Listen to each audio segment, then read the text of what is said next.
Добрий день, шановні присутні, шановні учасники. Сподіваюся, що мене чути.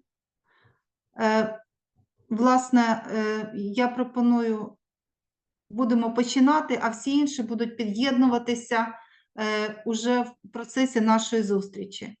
Дозвольте, я представлю вам доктора Хайнца Штрубенхофа, міжнародного експерту Німецько-українського агрополітичного діалогу. Сьогодні він нам прочитає лекцію в рамках проєкту Erasmus, напряму Жана Моне Переговорна дипломатія України і Європейського Союзу в аграрній сфері.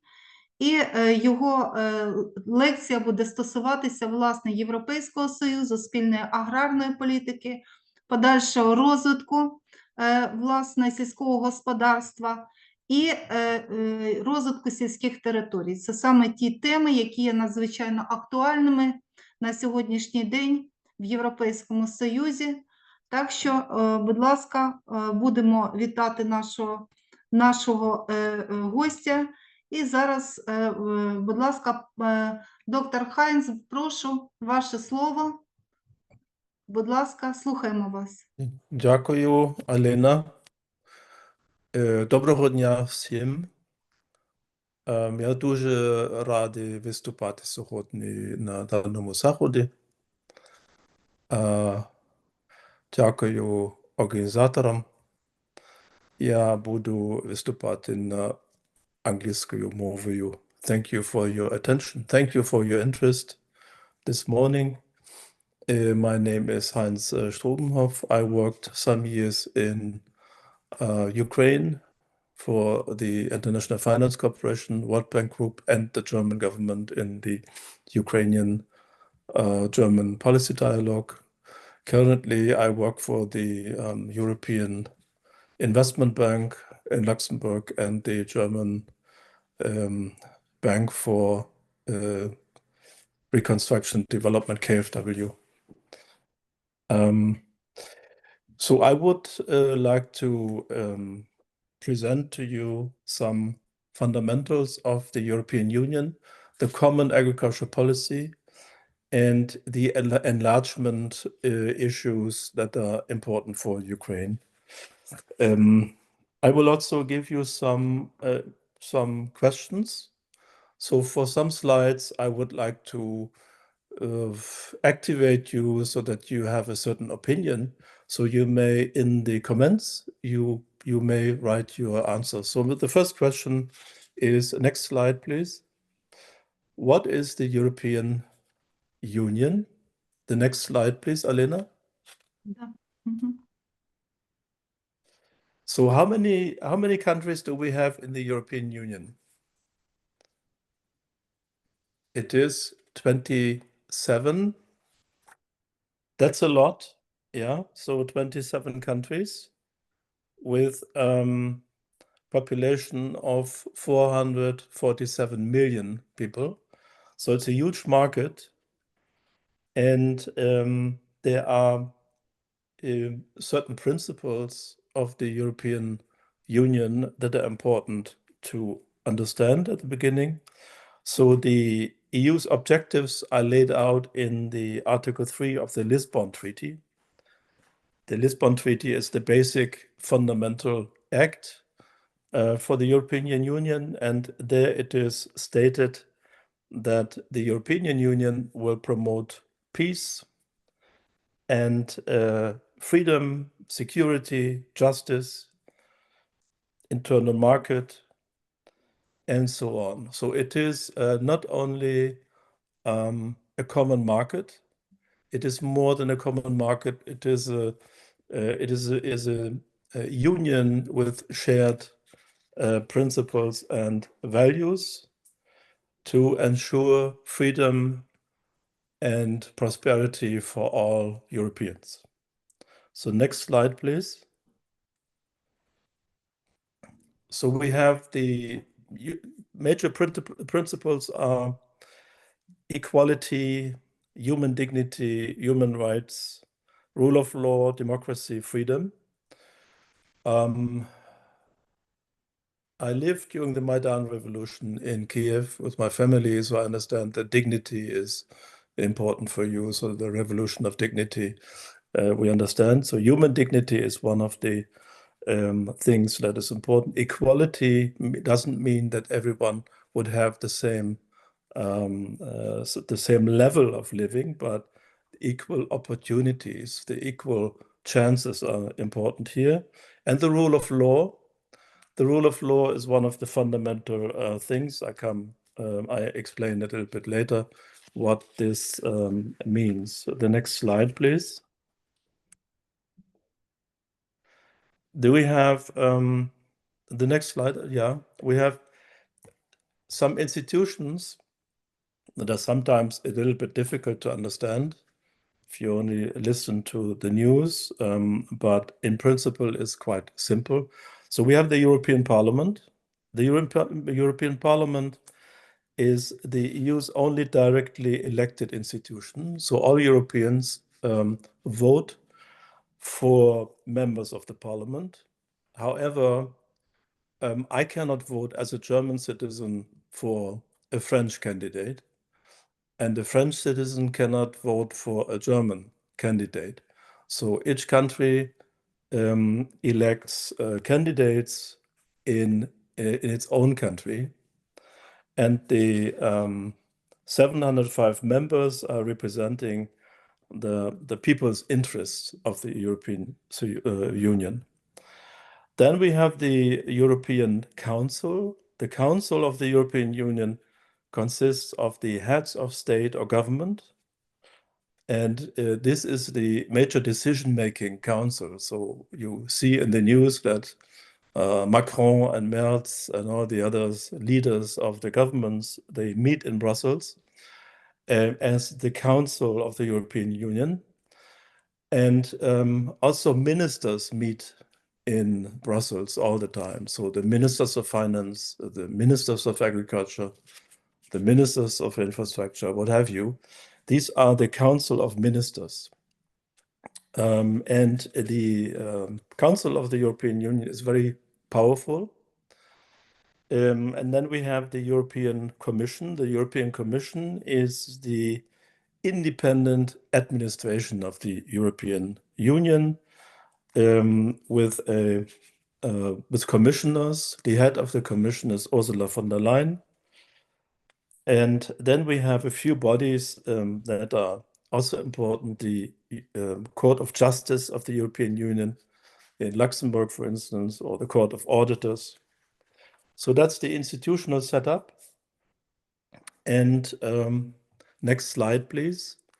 Within the Commission in Brussels, you have, under Ursula von der Leyen's leadership, specific directorates, so-called DGs, directorates general.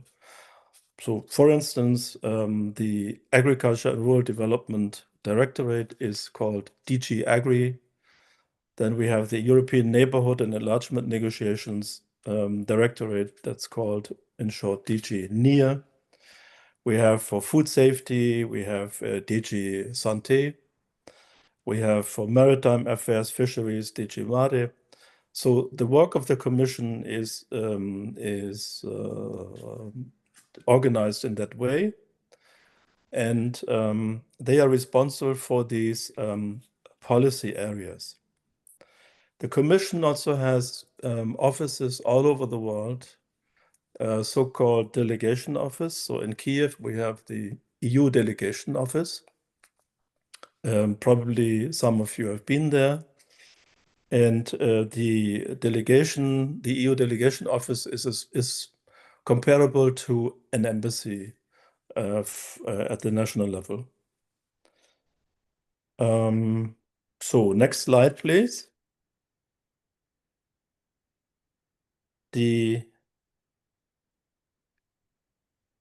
So that's the money, so the budget of the European Union. So do you know how where the money comes from and how the money is calculated? Does someone knows how this is organized? Is it just an ad hoc process, or is it just a systematic process? And how much is it? How much money do the member states have to pay? I would tell you, and that's why we are here today. So the member states pay 1.11%, so a little bit more than 1% of the gross national income of a member state. Yeah. So, and the more the higher the gross national income is, the gross national product, the higher is the contribution to the budget of the European Commission. And the budget is planned in a 7-year cycle. So you see here the multi-annual financial framework from 2021 to 2027. It's a 7-year cycle. Yeah, and this is quite important for Ukraine to know. The cycle comes to an end in 2027. And then begins a new budget cycle from 28 to 35. And inside the EU, the negotiations are starting about the money. Who gets what, for what purposes? And of course, this also includes the neighborhood action for the accession candidate countries. Yeah, so this is important to know, so that the Ukrainian side is able to negotiate a certain budget for the years to come. Because it's not ad hoc. Now it's ad hoc, it's a little bit ad hoc during the last years due to the war. The European Union then developed the Ukraine plan with the Ukraine facility, that's 50 billion euro. And at the moment, there is another budget of 90 billion euro, which is blocked by Orban. Yeah, you know the political situation. I come a little later how the political decision-making is organized. Here, it is important to see that the major budget areas are cohesion and regional development. So one of the ideas of the European Union is to, as a major principle, to provide equal opportunities, equal chances to everyone in the EU. So then you have rich countries and rich regions in these countries, and you have poor regions. So the poor regions receive a regional development assistance. And this is one of the major areas you see here, the green, the dark green area is for cohesion and regional development. Also, it includes also economic and monetary union, but it's major regional development. Then you have a light green area for natural resources and environment. This includes agriculture. Yeah, so, and this is also very considerable. So it's about 1/3 is agriculture and environment. And then you see the other policy areas. Security and defense is at the moment very low because in the past it was NATO. NATO received the money. And now with the political different situation, it was the first time that we have a commissioner for defense, a Lithuanian politician, and there's a budget for this. So you can be sure that for the period 28 to 35, this budget will considerably increase. And yeah. So next slide, please. So that's now the common agricultural policy. The common agricultural policy was communalized in 1956. In 1956, through the Treaty of Rome, 6 countries in Europe decided to form the European Economic Community was the name at that time. These were France, Germany, Italy, and the Netherlands, Belgium, and Luxembourg in 1956. They decided to have a common policy for the steel and the coal industry and for agriculture. And that was the beginning of the European Union. So the common agricultural policy was commonized from the beginning for decades. Yeah. And next slide, please. This is, Alena can share with you the presentation. It's not a secret. Everything that I present here is also on the website of the European Commission. Here it is important to understand that we have a lot of farmers in Europe. There are more than 10 million farms in the EU, and 22 million people work in the sector. And now it's different to Ukraine. We have, most of the farms are small. Yeah, the average farm size in the EU is 16.1 hectares. Yeah, and this is, of course, different to Ukraine, where even small private farmers mostly have a few hundred hectares. There are some countries in Southern Europe, for instance, Greece, and also other countries who have really small farms. In Ukrainian terms, you would consider that as household farms. Yeah, so for instance, Greece, Malta, they have very small farm sizes. Cyprus, 3 hectares. And there are other countries, including the Northern European countries, who have a bit more. The Eastern European countries, like Czech Republic, for instance, have also a bit higher farm size. Poland has very small farm sizes due to the history. In the former Soviet Union, everything was collectivized. Poland never collectivized the farmers. They always had, even during decades of socialist times, very small farms. The biggest countries in terms of agriculture are France, Germany, Italy, and Romania, Poland. So if you look, France, for instance, is 27 million hectares. Germany is 16 million hectares of farmland. Ukraine has 40 million hectares of farmland and about 32 million hectares of arable land. In Germany, it's 12 million hectares of arable land. So this shows that Ukraine is a big agricultural producer. And this is for many inside the EU, especially the farmers' associations, a threat. Yeah, so the French farmers' associations, the Italian farmers' associations, and the German farmers' associations, they tell us all the time that Ukraine is too big and the Ukrainian agricultural area is too big. It would cost a lot of money to have Ukraine in the EU. I have a different opinion, and I will demonstrate that to you in a minute.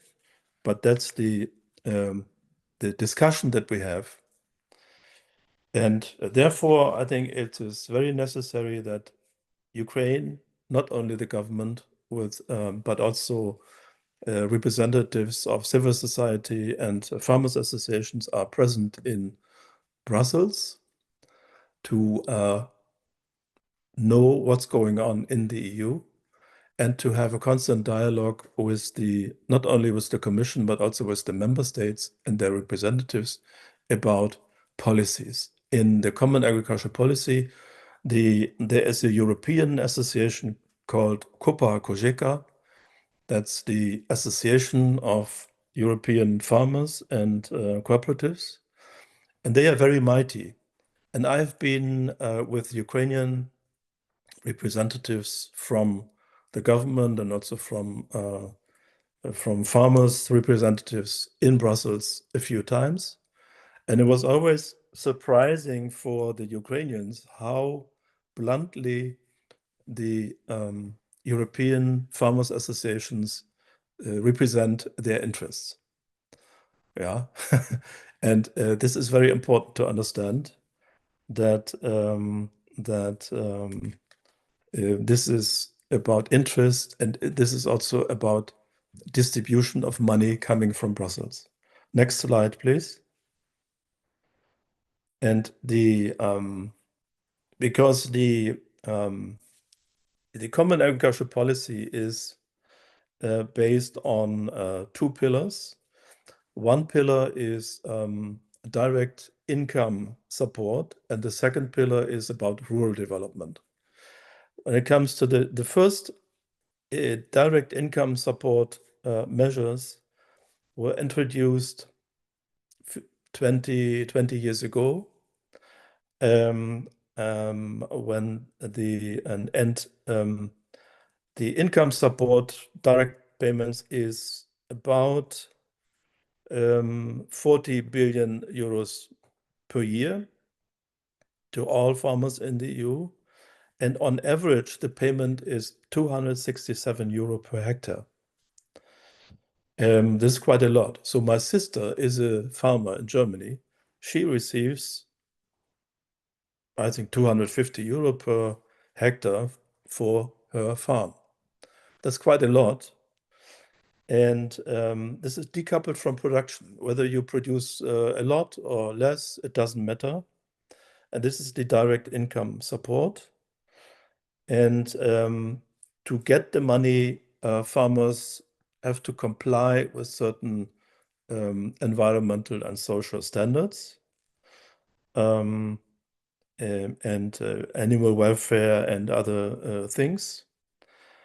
And so the question is, for my, let's say, for the farmers associations in Germany, France, Italy, and other countries, it was looking at Ukraine, and someone comes and says, we have 40 million hectares, and if Ukraine would be a member today of the European Union, they would have the right to receive the same money.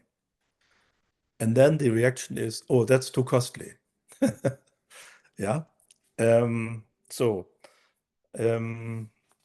But I will, and there are a lot of people who say the war is more expensive than peace, including the money that the European Union would pay to Ukraine for a regional and common agricultural policy.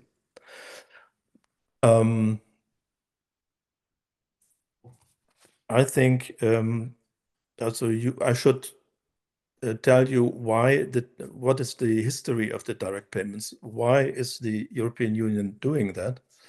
Because farming is a business, so why would they need direct payments?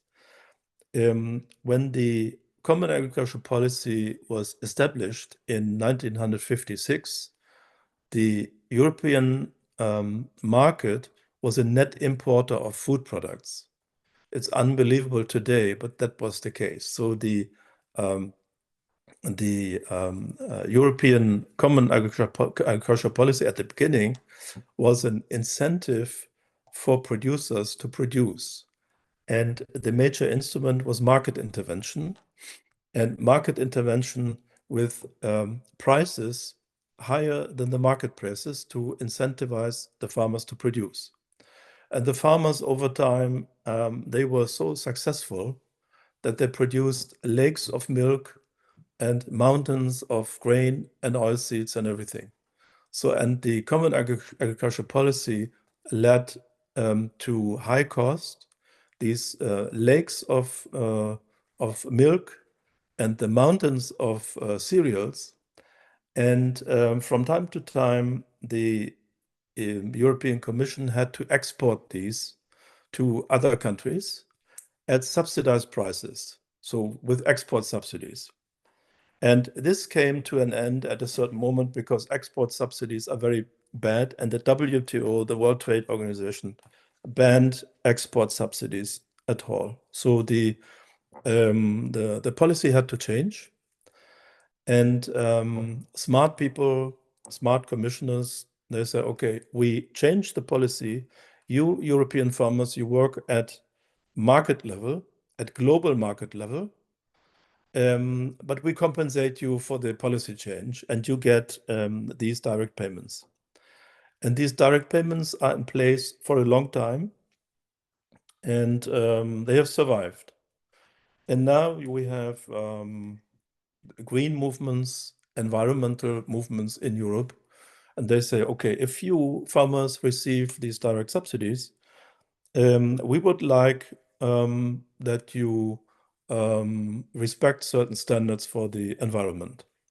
Yeah, so we have more and more conditionalities attached to these direct payments. So next slide, please. So this is the second pillar of the Common Agricultural Policy, the rural development. And the rural development receives per year about 14 billion euros.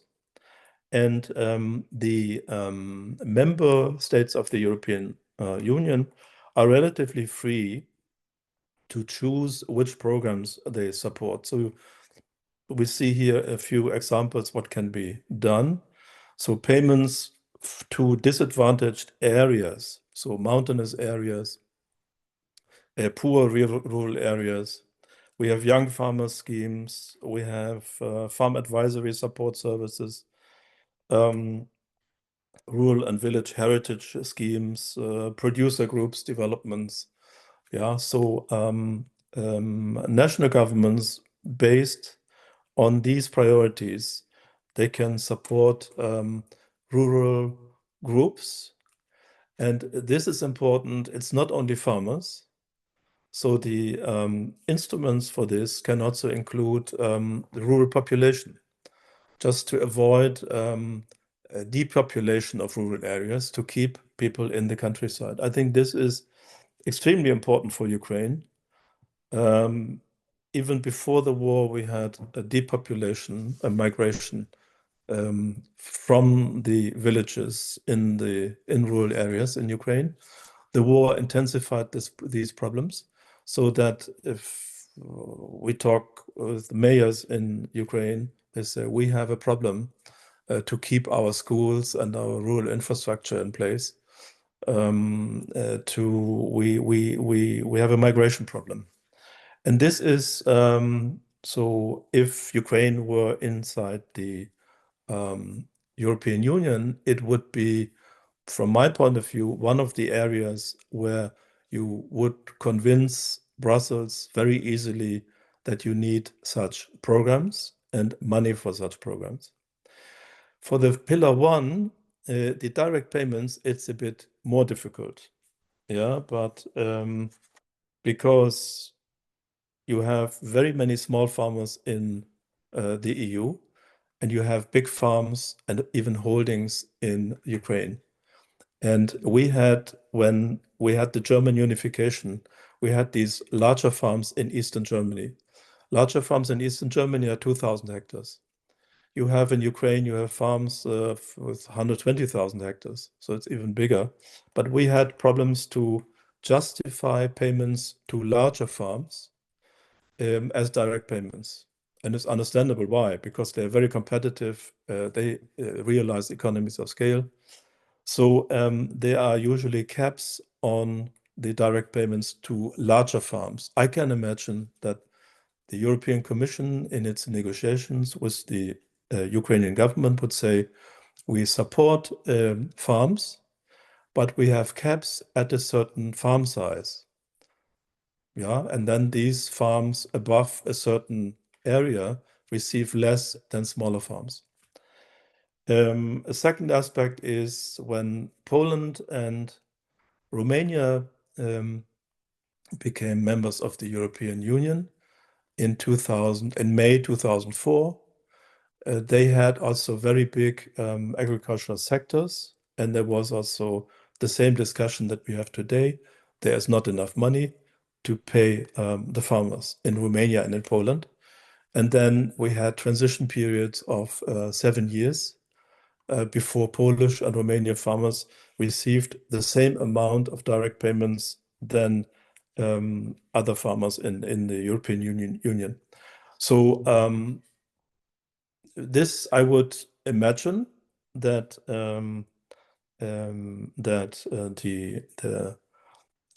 the money for the first pillar, the direct payments, there would be caps for large farms, and there would be transition periods. So that would reduce the budget burden for the European Commission.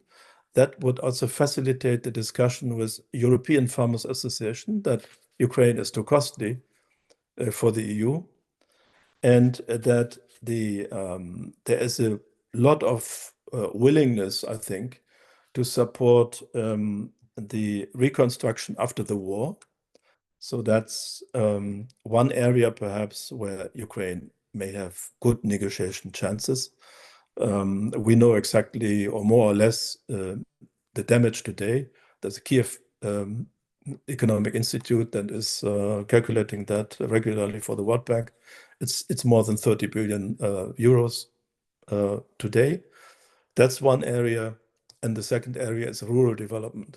Yeah, so for the rural areas where we have a migration problem, we need money for the infrastructure and for the people that they remain in rural areas. I give you one example. Germany has 80 million people. Ukraine had before the war 40 million people.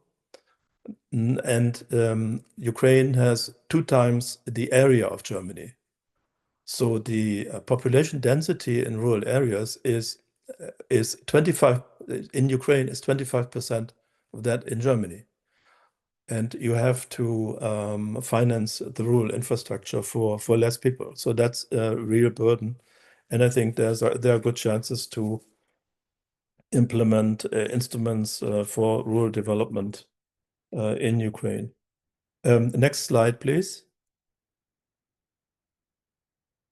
This is a very, very complex slide. There's no need to go into all the details. It's just showing you the historic development of the Common Agricultural Policy budget. And you see that on the left side, you see the absolute volume that's in billion euros. And on the right-hand side, you see the share of the Common Agricultural Budget, Common Agricultural Policy budget as share of GDP. And it's interesting that in absolute terms, the budget remains constant. In relative terms, the budget is even decreasing. I think it is the trend that we will also see going forward from 28 to 35. So I don't think that there is much room to increase the level of support for farmers, because at the same time, Europe has a lot of other opportunities and challenges. I mentioned the defense sector, and there's also technology and competitiveness that probably receive also more attention. So next slide, please. The next slide, Alina Budlaska. Yeah, the next slide shows you the CAP objectives. The CAP objectives is something that has been introduced for this budget cycle in 21. It was implemented by member states in 23. And these are the CAP objectives for 27 member states. And they are harmonized. And member states can deviate a bit from these objectives and flexibly pay a bit more to one area instead of the other. But this is the framework and the 10 common agricultural policy objectives. I will start on the left. So the first is a fair income for farmers. That is a very traditional objective. You may think, what is a fair income? There is no fair income in life because we always deserve more than we actually get. But the fair income is calculated compared to non-agricultural workers in a certain country. And let's say a farm worker in Germany earns 60% of the average salary of a non-agricultural sector worker. So usually it's a bit less. In Ukraine, by the way, it's the same. Yeah, so because the agricultural and agri-food sector in Ukraine is very mighty and powerful, that's different.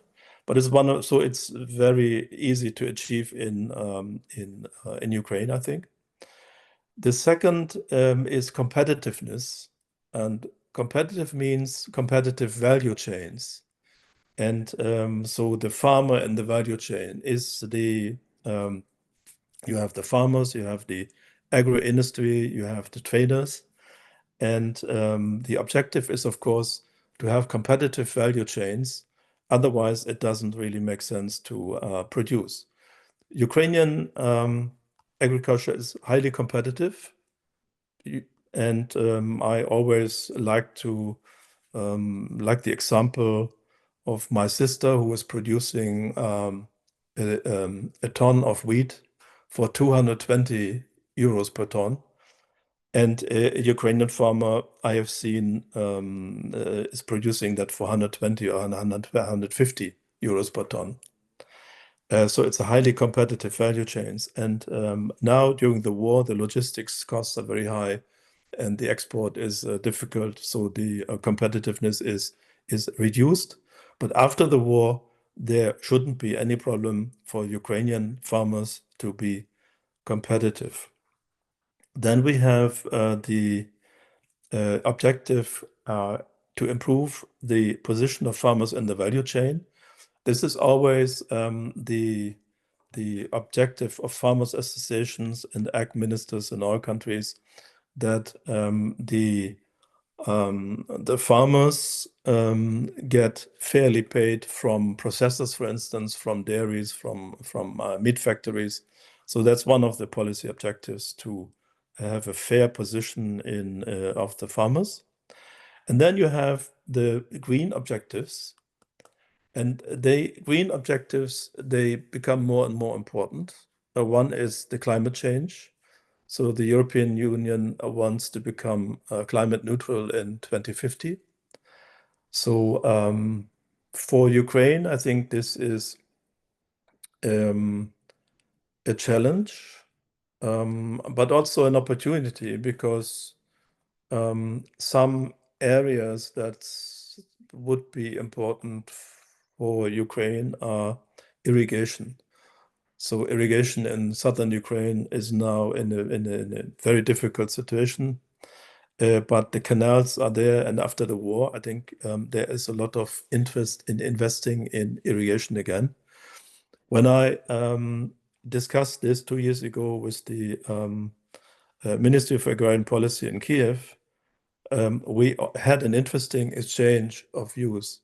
Whether Ukraine needs objectives harmonized with the CAP objectives of the EU, and the decision was taken at that time to develop a harmonized strategy until the year 2030 for Ukrainian agriculture, harmonized with these CAP objectives.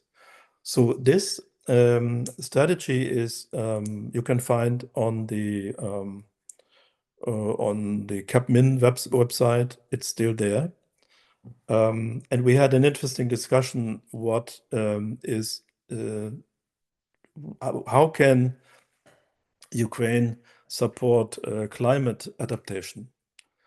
And then we came to the conclusion that irrigation is climate adaptation, because we're reducing the risk of the climate change. And with irrigation, you have constant water, and with water smart and irrigation technologies like drip irrigation, this can contribute to climate adaptation. And it's so the next thing is environmental care, plant protection products. This is difficult for Ukrainian farmers to understand, because the European Union wants to reduce the use of plant protection products by 50%. And there's also a catalog of plant protection products that are allowed in the European Union. And this is different in Ukraine. Yeah, in Ukraine, we have plant protection products, cheap imports from China. Farmers are very, Ukrainian farmers are very much fighting for the further use of these plant protection products. So there are some farmers associations in Ukraine who say, for instance, we need double standards. We will apply all the standards and use the plant protection products if the product goes to the European Union market. And if the product goes to other markets, we will use our cheap Chinese plant protection products. And my personal opinion is that this is unfortunately not feasible. The European Commission and the European Council will never accept double standards. Nobody could control that in Ukraine, and we have no member state that has double standards today. It has to do with the adoption of the acquis communautaire. I come in a minute to that. We have other objectives. I don't want to specify everything, but you see knowledge and innovation includes farm advisory services. We have then food and health. So we have the farm to fork strategy for traceability in the European Union. That's a very important objective, that consumers know where the product comes from. We have rural development. We have an objective for generational renewal. That means support of young farmers. And we have the support to landscape and biodiversity. So these are the objectives for all member countries. And it's absolutely good that Ukraine has already harmonized its agriculture and rural development strategy to this. And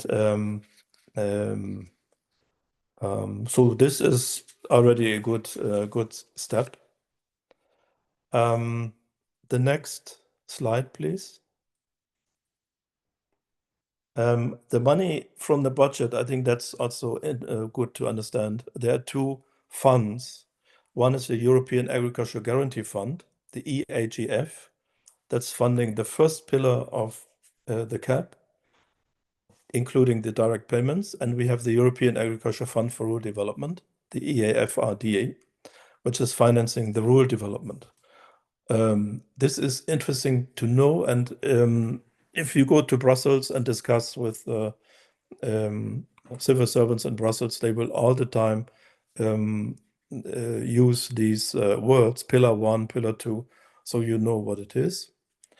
I also want to give you a small example about the cost of Ukraine as a member.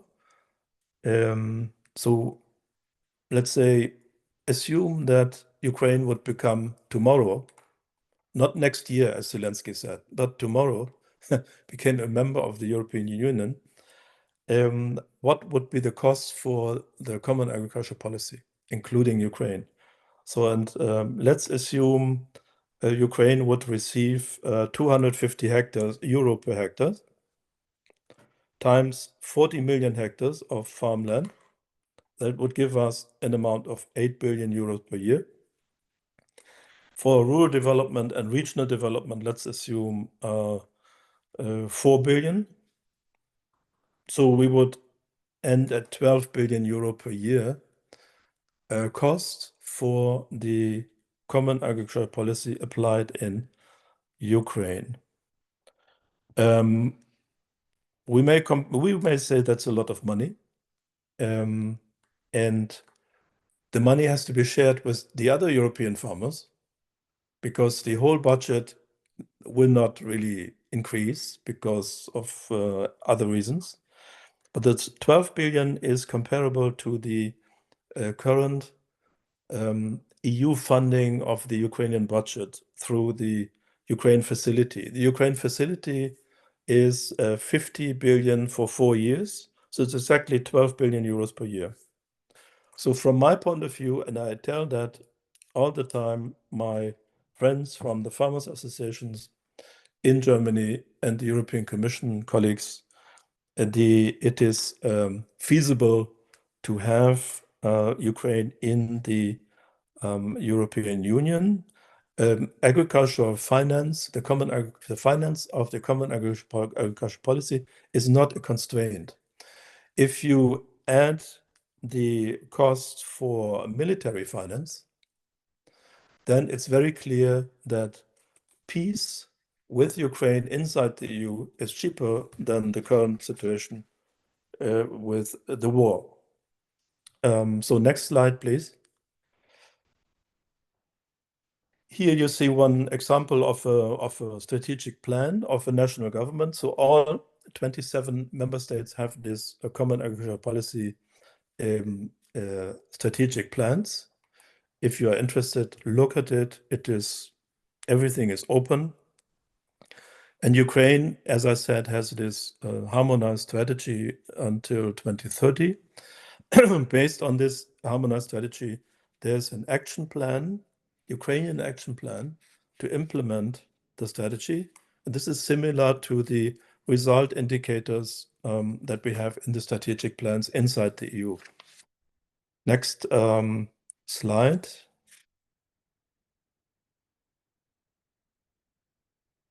So I think, next slide, please. Next slide. So we also have sometimes a discussion not only about the common agricultural policy, but about the Green Deal, the farm to fork, and biodiversity strategies. Yeah, that's sometimes confusing, but it is somehow connected. The Green Deal is the overall objective of the European Union to be climate neutral in 2050. So everything that the European Union is financing has to be assessed according to this overall objective. Yeah, so I work at the moment for the European Investment Bank in Luxembourg. We are financing things in Eastern Europe, including Ukraine. If we get an investment proposal for solar or wind, it is easier to get it through than let's say a gas-powered district heating boiler, for instance. Yeah. So this is the overall objective. We would like to be climate neutral. The second objective comes from European consumers. That's the farm to fork strategy. The farm to fork strategy means full traceability of the food that the consumers have on their plate. So if you have a steak on the plate, the consumer should know from which farm the steak is coming, the meat is coming. And this sounds very easy, but it implies that you have to register all animals, that you have an animal identification system, that you have to trace the value chains, and that you have a food safety system and institutional setup in place that can really control the value chains. For the biodiversity, it's similar. So the European Union has certain objectives. What is the share of natural areas in the EU? And it will be very difficult in future to do the we had in the former Soviet Union very extensively the melioration, to have peatland, for instance, wetland, and then to transfer that into agricultural land. That will become more difficult due to the biodiversity strategy in future. So next slide. There are some concrete results that would be achieved by the CAP. So, for instance, reduce the chemical pesticides by 50%, increase the organic sector to 25%, and this is, of course, a challenge. And also decrease the use of nitrate fertilizers, for instance. It's a challenge. And it is very important for the Ukrainian side to negotiate that very, very carefully with the European Commission in the accession negotiations, because the level of pesticide use and fertilizer use in Ukraine is much lower than inside the EU. And if Ukraine would take over the same percentages, it would mean that the farms would be in a difficult situation after that. That's a very important aspect. Next slide, please. I think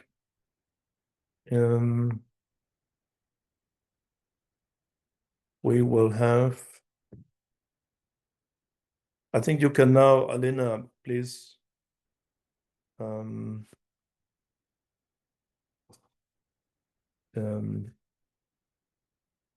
to 6 or 7 other slides, because there are some slides with too many details, and I don't think that we have enough time to go through all. So the next would be the CAP paying.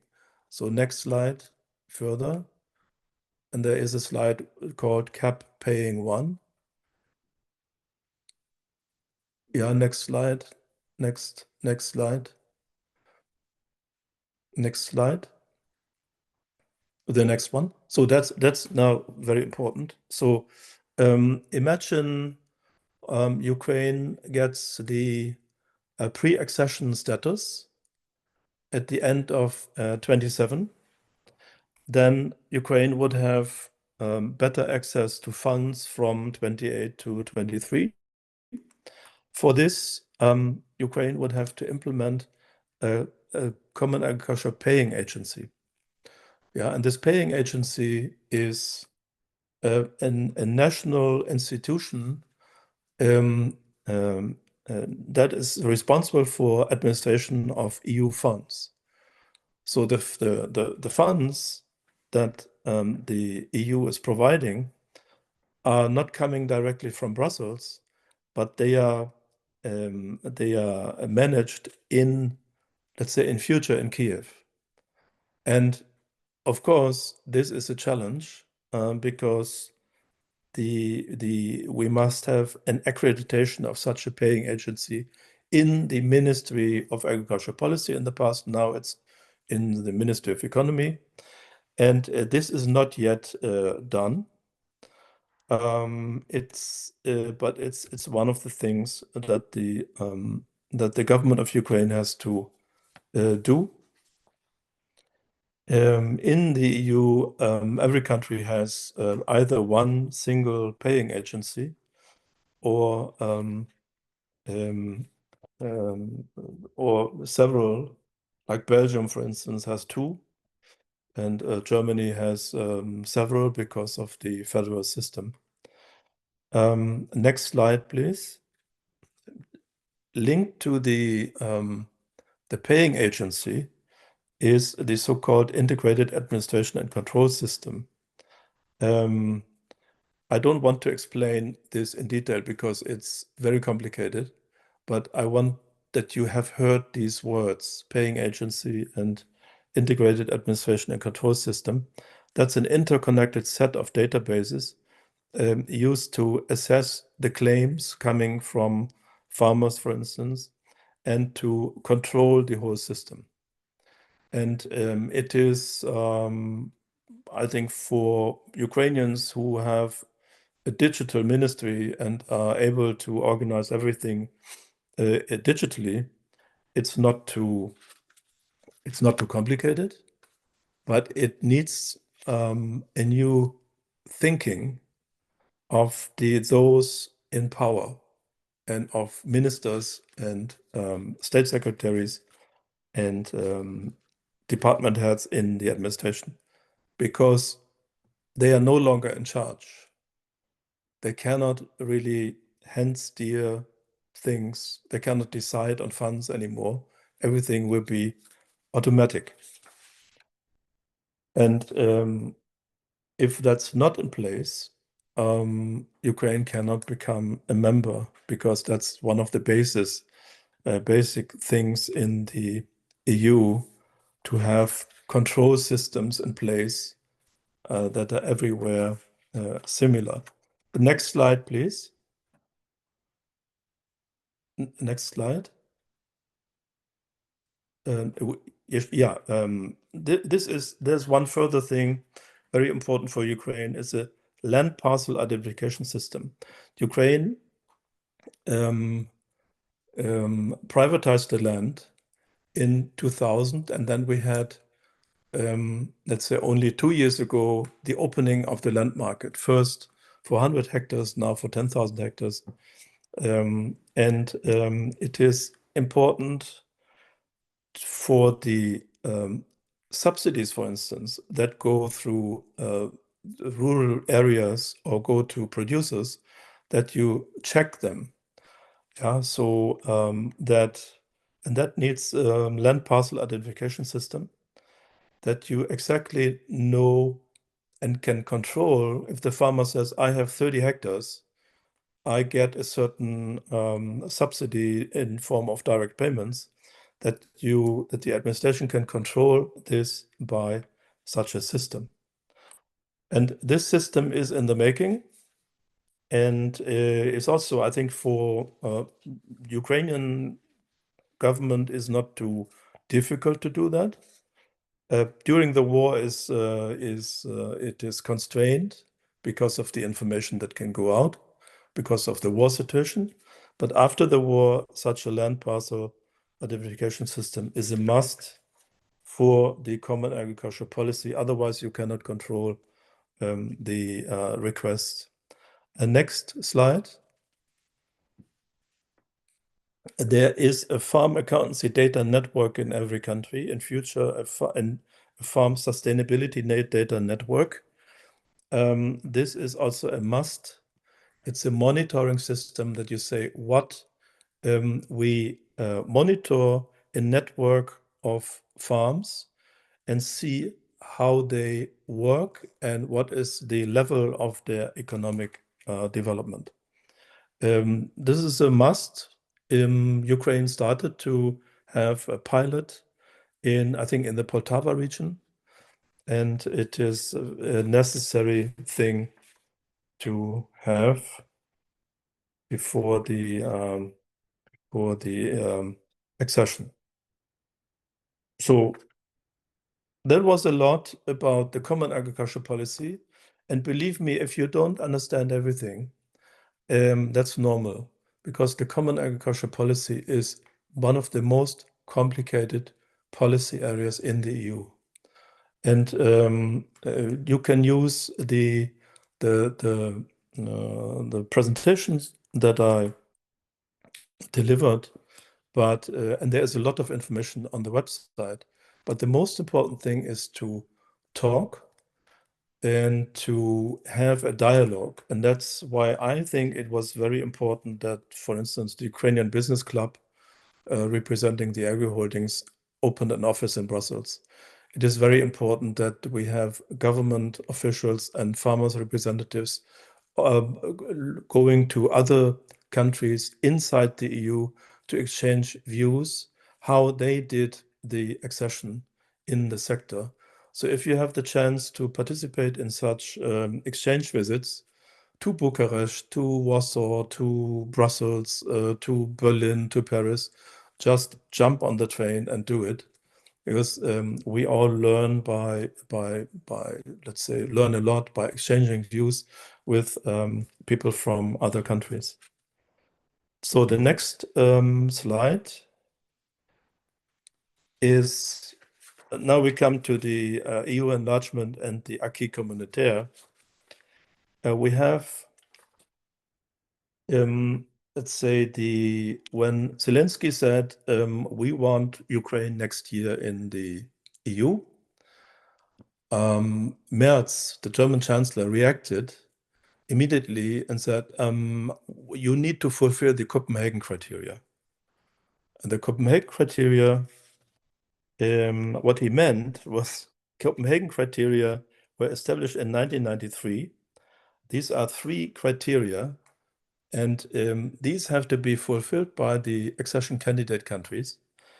The first is that we have the rule of law, that we have the institutions in place, that we have a rule of law.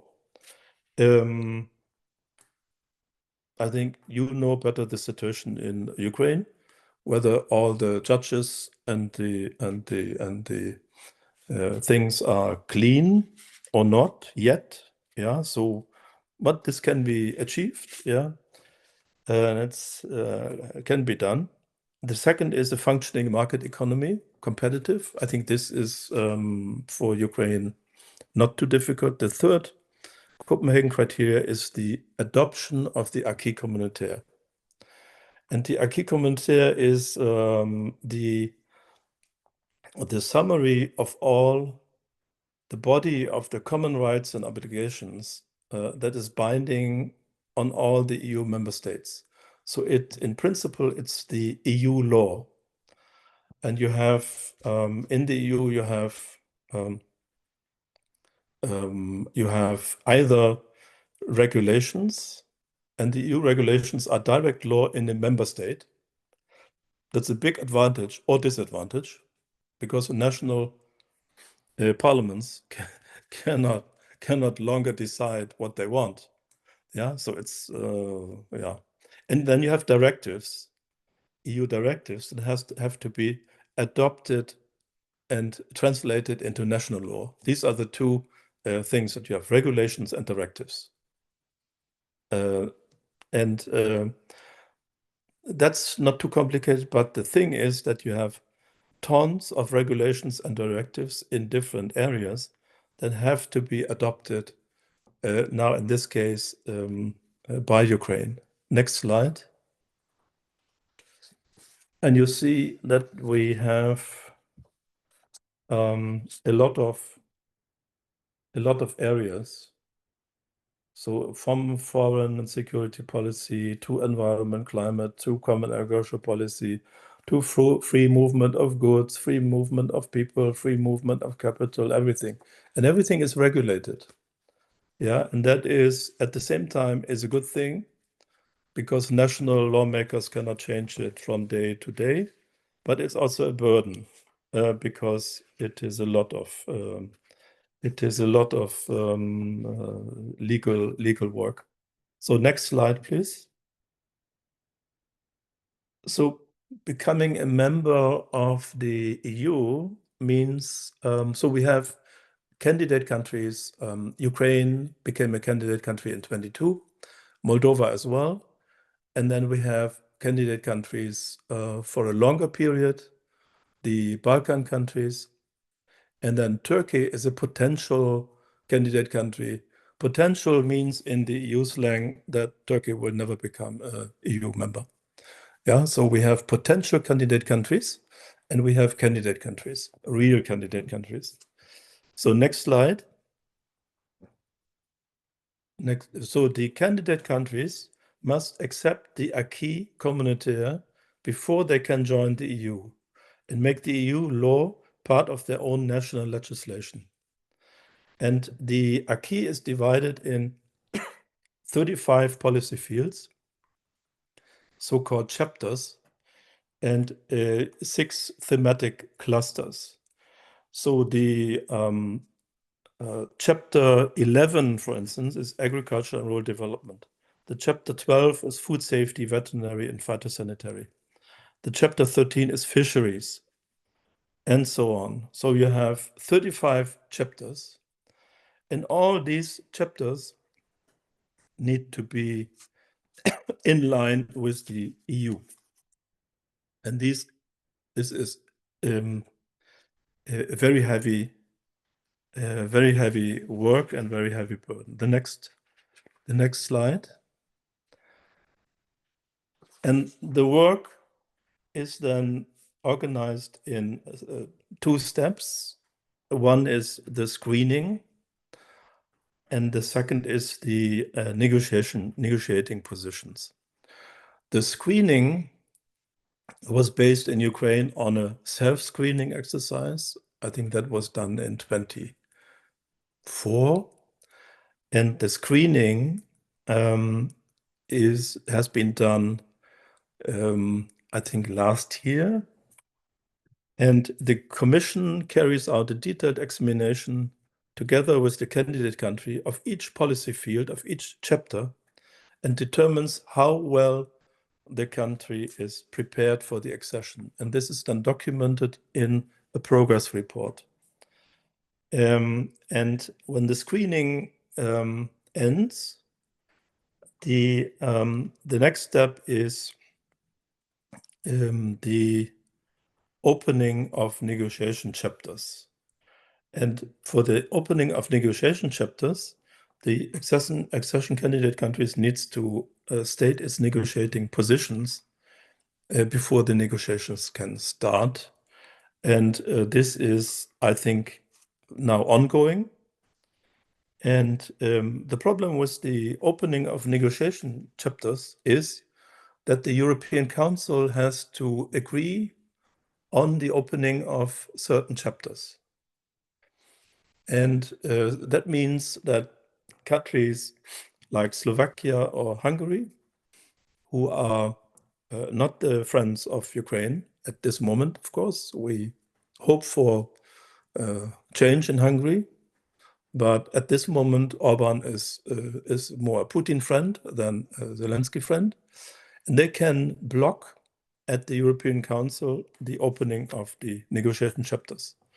This is based on the principle of unanimous decision-making.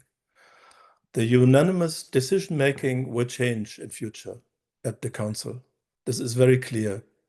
Yeah, so let's assume, for instance, that Orban remains in power. Then the European Council will most likely take away the negotiation power from Hungary. And then it can be voted unanimously, or the treaty of the European Union will be changed and allow majority voting for more areas than today. So we also have majority voting today with 2/3 majorities.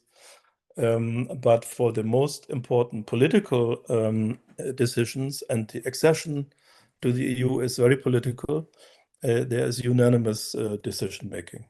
So that's a problem for Ukraine at this moment. And it shows also how for diplomats, for Ukrainian diplomats, it is necessary to not only to talk to the Commission, but to 27 member states for all the 35 chapters. Yeah, so that's the challenge. Next slide, please.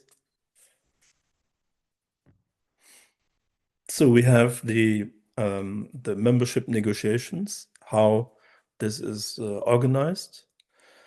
So we have the opening stage. As I said, we have the unanimous decision by the EU Council on a framework or mandate. This we have. And then we have the screening. And then in the negotiating positions, we have also the challenge that the opening and the closing of negotiation chapters have to be decided by the European Council. And this can delay decisions a bit, not only a bit, but yeah, so. Next slide. So this is now theory, yeah. So once the Council is satisfied on the basis of the assessment by the European Commission that the benchmarks of a certain chapter have been fulfilled, the Council would decide on the closure of the chapter, yeah, unanimous vote, and then the steps continue, and this is from my point of view the biggest bottleneck at the moment that we have. Yeah, next slide. We have some examples how long it takes to become a member in the EU.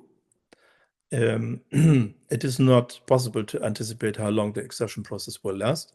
The pace of the negotiations depends on national and global politics and on the speed of reform and alignment with EU laws and standards. So we have a few negotiations that were very quick, for instance, with Sweden and Austria and Finland. The negotiations took 1.5 years, a little bit less than 1.5 years. On average, it is 9 years. Yeah, so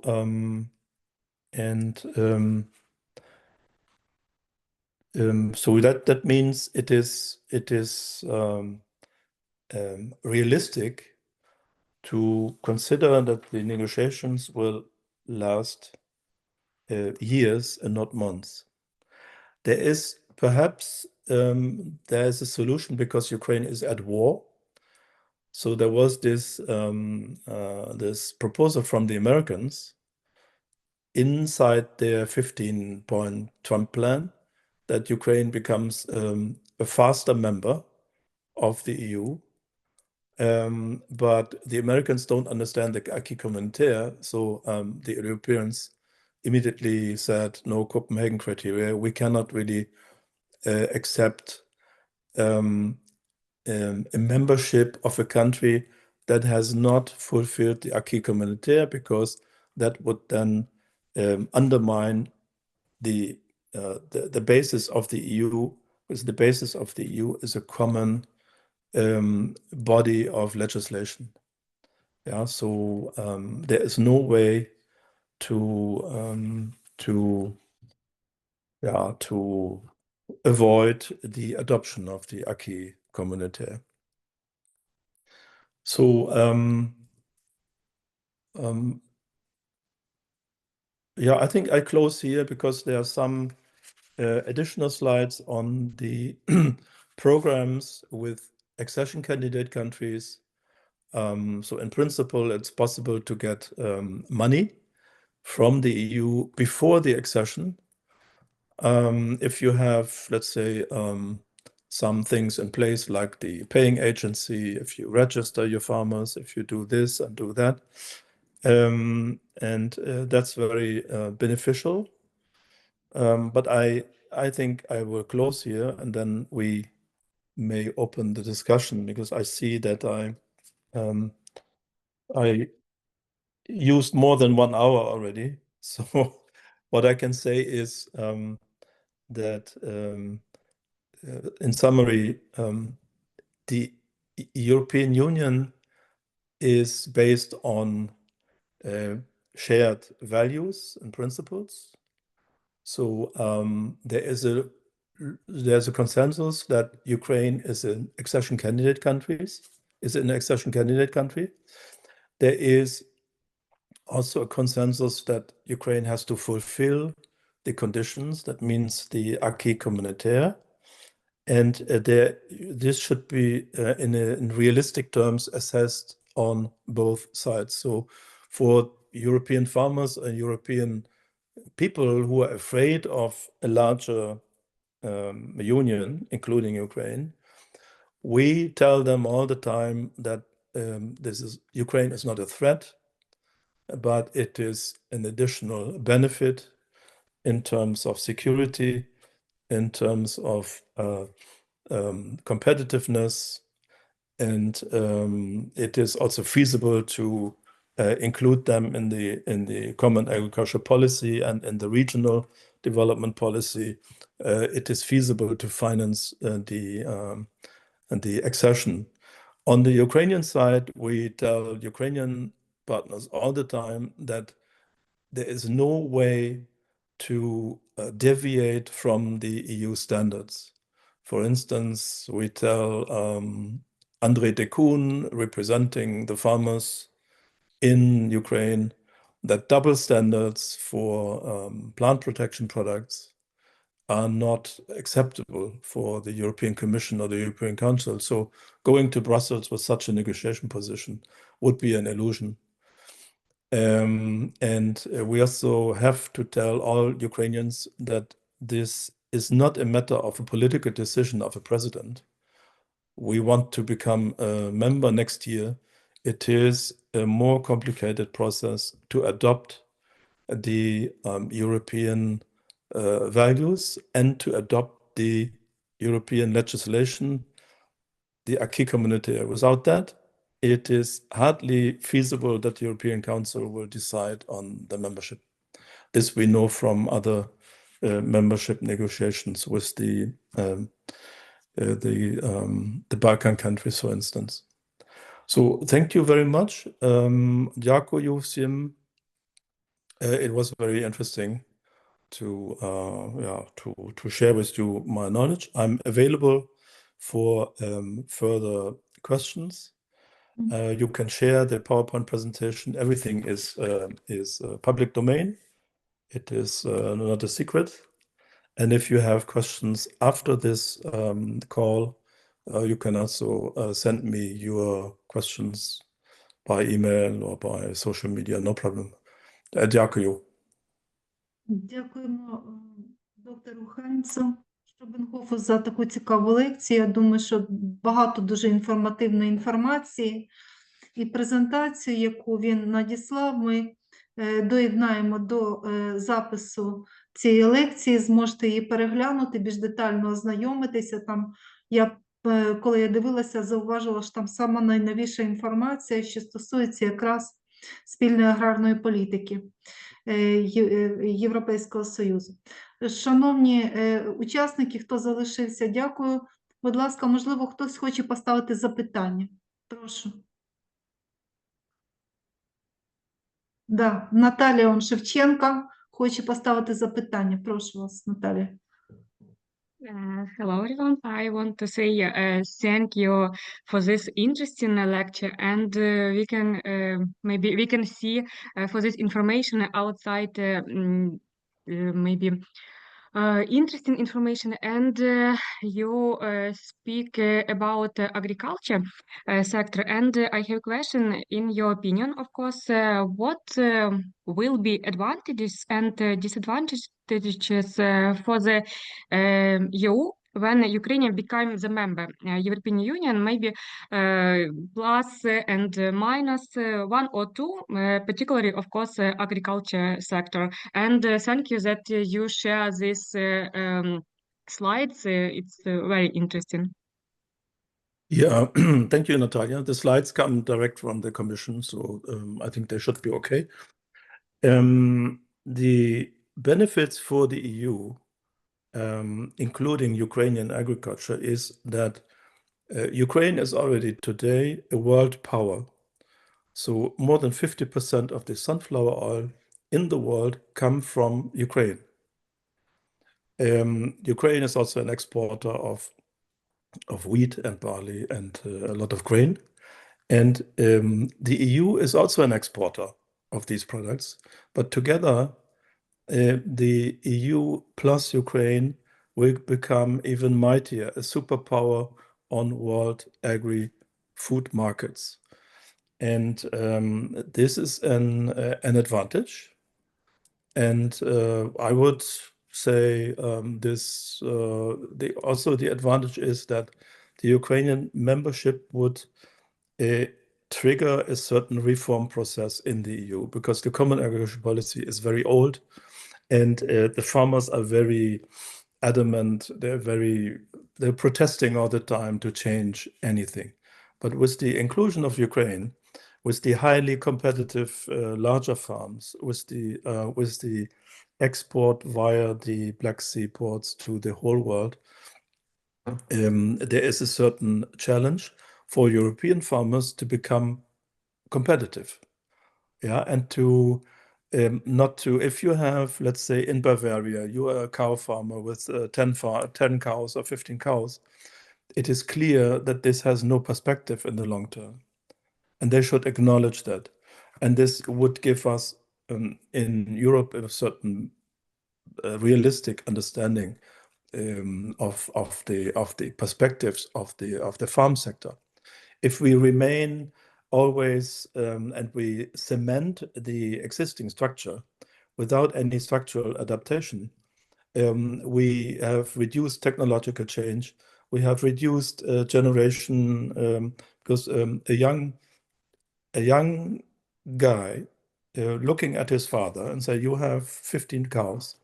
Shall I take over the farm or not? Or shall I go to the city and do something else?" He would perhaps say, "No, with 10 cows, I can earn per year 10, 15,000 euros. And in the city, I can make 45.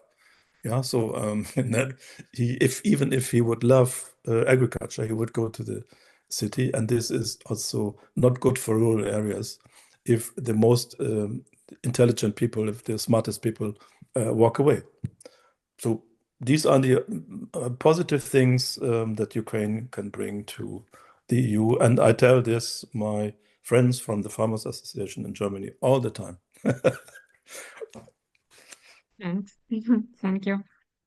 Будь ласка, там ще пан Богдан Грушецький хотів поставити запитання. Добрий день. Якщо дозволите українською запитання, чи можу я задати? Будь ласка, я більш-менш розумію вас. Так, дякую. Я хотів би більш такий особистий аспект спитати. Ви розповідали, що у вас сестра є фермером, так? Так, і що ви Які є фермери? Ваша сестра є фермером в Німеччині. Сестра фермер, так. І ви маєте також друзів, фермерів з Німеччини, з фермерських господарств. З іншого боку, ви вже багато років працюєте з українськими фермерами. І як, на вашу думку, можна поєднати ті погляди, які є в німецьких фермерів, в українських фермерів? Чи можна знайти якийсь компроміс між ними, якісь точки дотику і спільне бачення, як в майбутньому буде розвиватись європейське сільське господарство після того, як Україна стане членом Європейського Союзу?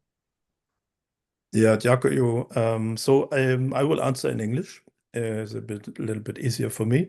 So my sister is a farmer, and I met Ukrainian farmers when I worked and lived in Ukraine, and I think both have a lot to show. And when I see that there is a willingness to learn on both sides, yeah, so that, let's say, my sister as a farmer goes to Ukraine to learn how Ukrainians are doing things, and then Ukrainian farmers go to Germany or to France to see what the situation of their counterparts, they easily understand each other. Yeah, so we had huge programs of the German Federal Ministry of Agriculture, bringing young people from Ukraine or from other countries to German farmers for a period of 3 months or 6 months, and the result was overwhelming. Yeah, because this understanding is very important, and they are not so different. Yeah, so they are not so different.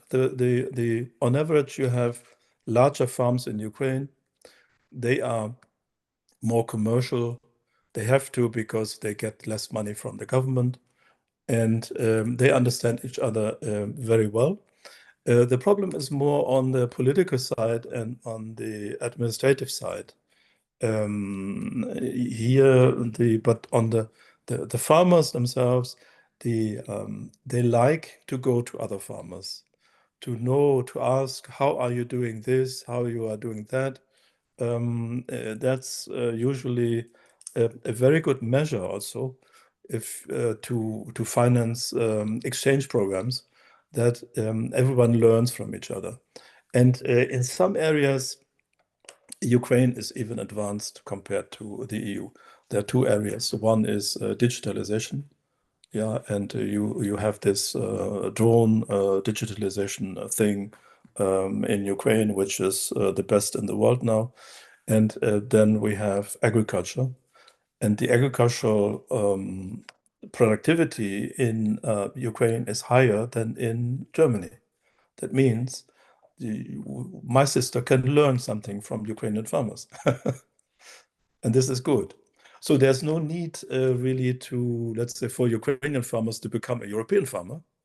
It's just the challenge is for Ukrainian farmers to understand the future inside the EU. And so they have to understand the common agricultural policy. What is the farm to fork instrument? What is needed? Can we really use in future certain plant protection products? Do we have to take care on the environment a bit more? So these are the things. But let's say on the production side, the Ukrainian farmers are world class.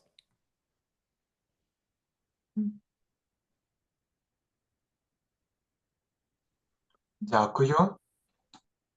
Будь ласка, хтось іще має запитання? Я бачу, от наша студентка Мар'яна, будь ласка. Прошу вас, Мар'яна. А, це ви так розумію, не запитання, просто схвалення, так, Мар'яна? Так. Просто подякувала за доповідь. Подякую. Будь ласка, хтось іще має запитання до нашого шановного лектора? Ну, я бачу наразі... Питань не буде, то я б ще хотів запитати. У мене насправді багато запитань виникло. I have many questions because you tell us interesting lecture. І я хотів би запитати, у нас минулого тижня була інша зустріч в рамках проєкту про Land Matrix, систему Land Matrix, яка показує там незаконні привласнення земельних ділянок, якісь незаконні оборудки з цими ділянками. І кураторка цього проєкту в Україні, вона говорила, що коли понад 200 гектарів земельний наділ в руках однієї компанії, то тоді ця земля, вона потрапляє в цю систему Land Matrix, і за нею особливий такий контроль існує. А скажіть, і в той же час ви говорили в своїй лекції, що дійсно в Україні є багато великих виробників, які мають багато землі. На вашу думку, от яка є оптимальна межа для фермерського господарства? Скільки землі повинен мати фермер для того, щоб бути ефективним на ринку? That's an interesting question. I heard you here for the last 25 years. What is the optimal farm size, right? So if you ask our friends in agri-holdings, they say it is a few 10,000 hectares. If you ask our friends from the association of, let's say, the medium farms, let's say André Decon, for instance, you would say, to 5,000.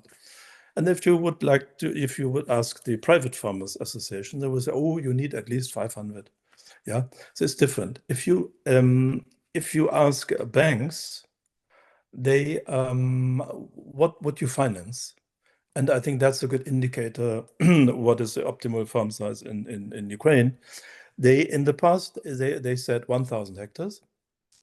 Now they go down, pro credit, for instance, they go down to 500 hectares. So, and 500 hectares for me is, I think, a good starting point. And say with 500 hectares, you can buy one combine harvester, you have a tractor, and you can have what we as economists say economies of scale, that you are not too small, because agriculture is very capital intensive. You need a lot of money to farm.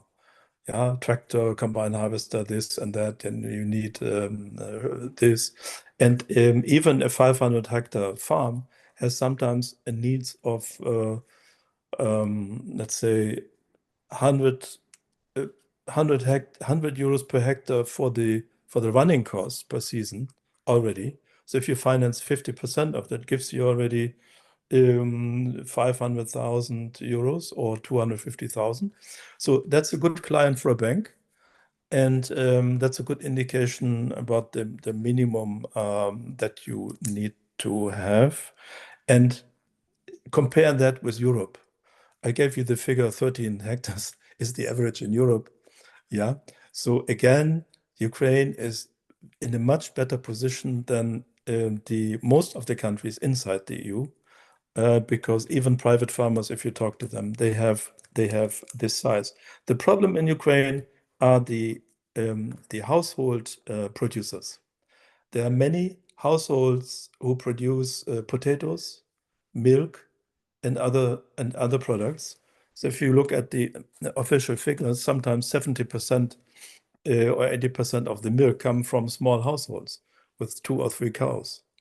And these households are not considered as agricultural producers. If you talk to a minister, for instance, he said, no. A farm starts at 1,000 hectares. But in the EU, you have to register all producers. And there are minimum levels of registration that you need to have. And some countries have 1 hectare, some others have 1.5.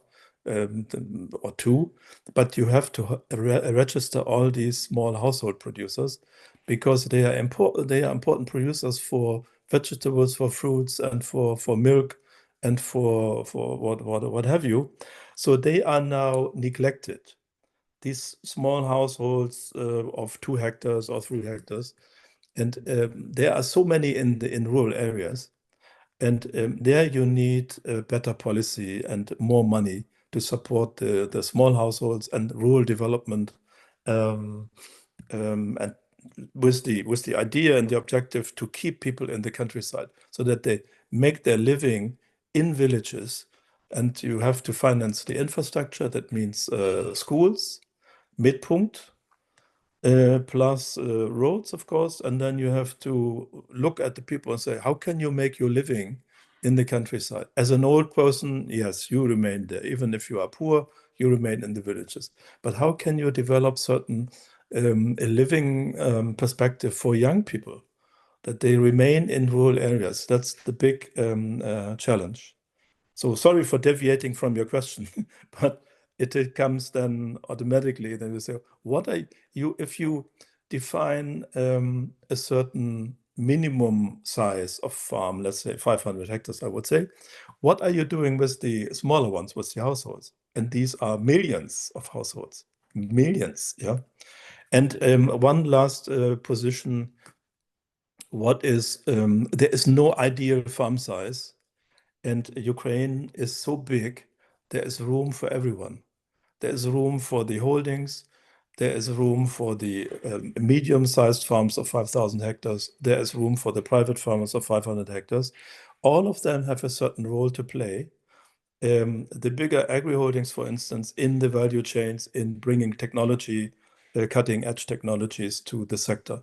The medium-sized farms to produce the bulk of edible oilseed and grains.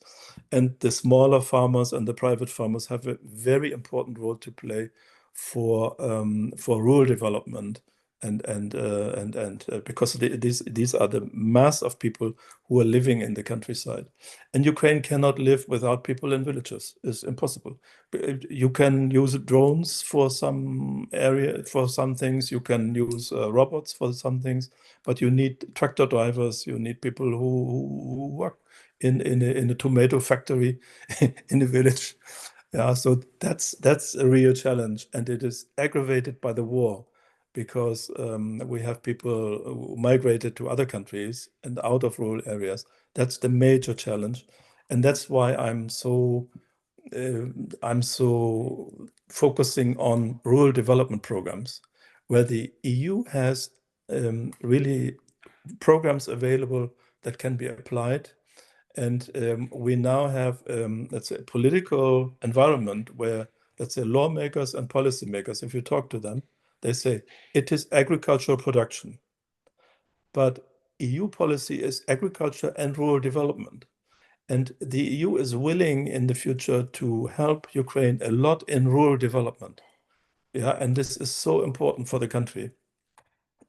So I cannot really enough emphasize this aspect. We ourselves, my wife and I, my wife is Ukrainian, by the way, and we have some land in the Carpathian Mountains, and this is so valuable, and you have to preserve the traditions and the small products and the milk products from the small households. This is Ukrainian traditions. It's not only the songs and the music and the Easter eggs, yeah, the pisanki. It is everything that is produced there. So, and this is so valuable, and this is not enough in the heads of the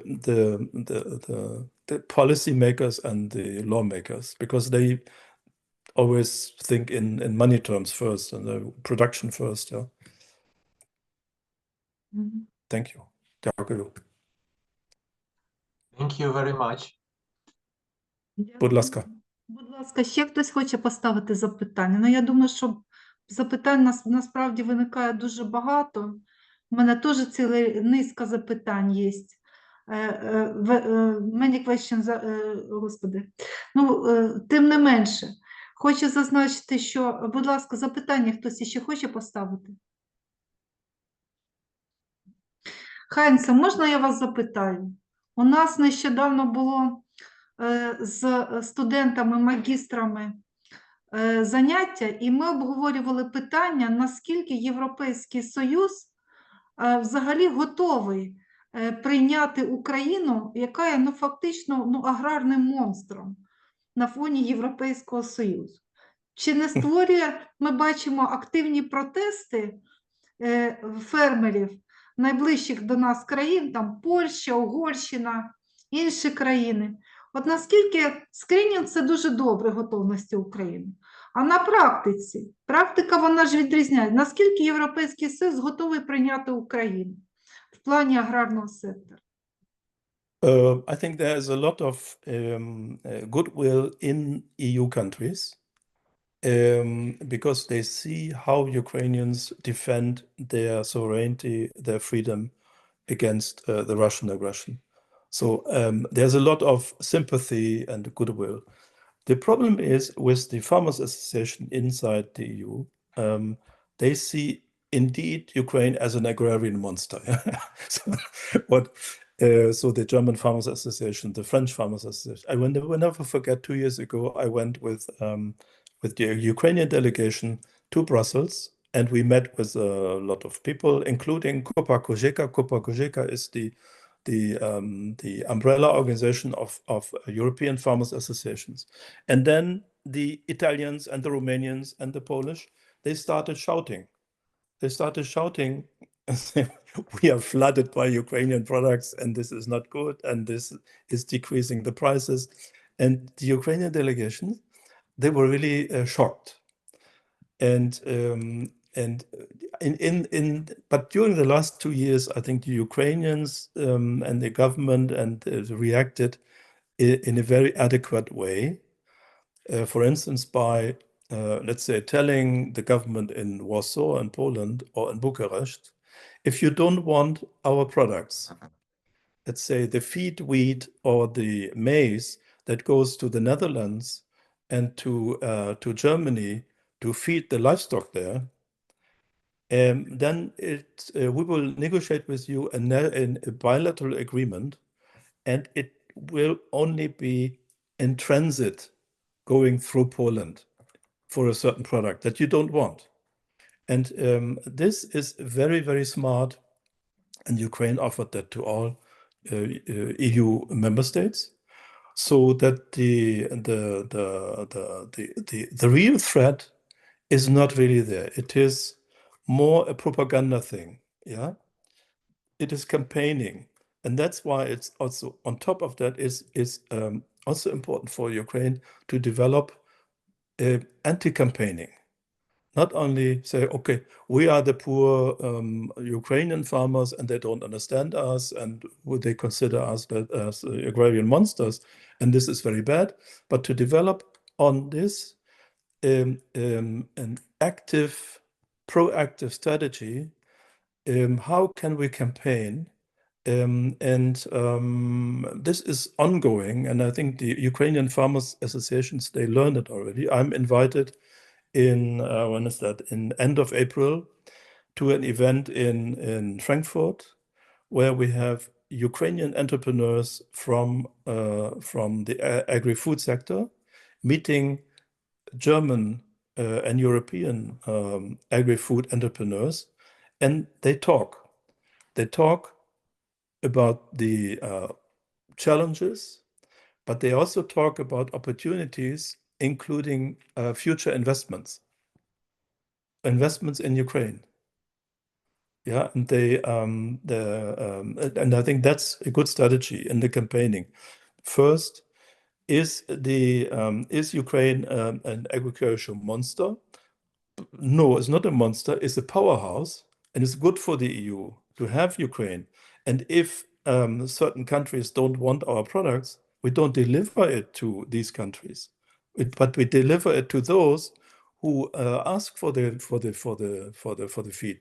The EU is importing feed wheat and maize from Argentina and Brazil, and also from Ukraine and from other countries, and is exporting food wheat at the same time. So it's normal that the EU, the feed industry, so the feed industry is importing feed grain. So, and those who are asking for the feed grain, they are not complaining, but they also not really active campaigning, because they just import from where they can get it. But the farmers, they're very active in campaigning, and they are sometimes not right. So what we need is at the same time an anti-campaign, and at the second exchanges of views, meetings, and not only with Brussels, but with 27 member countries. And every event where Ukrainians are present and can explain their views and perspectives, it makes the life of the negotiators later on, makes it easier, because it is increasing the understanding of Ukrainian realities. And the campaign today, the propaganda by social media, is not reality, yeah. And you have to provide facts from the Ukrainian side to say, no, we are not a threat. We can bring something to the table. It makes the EU stronger.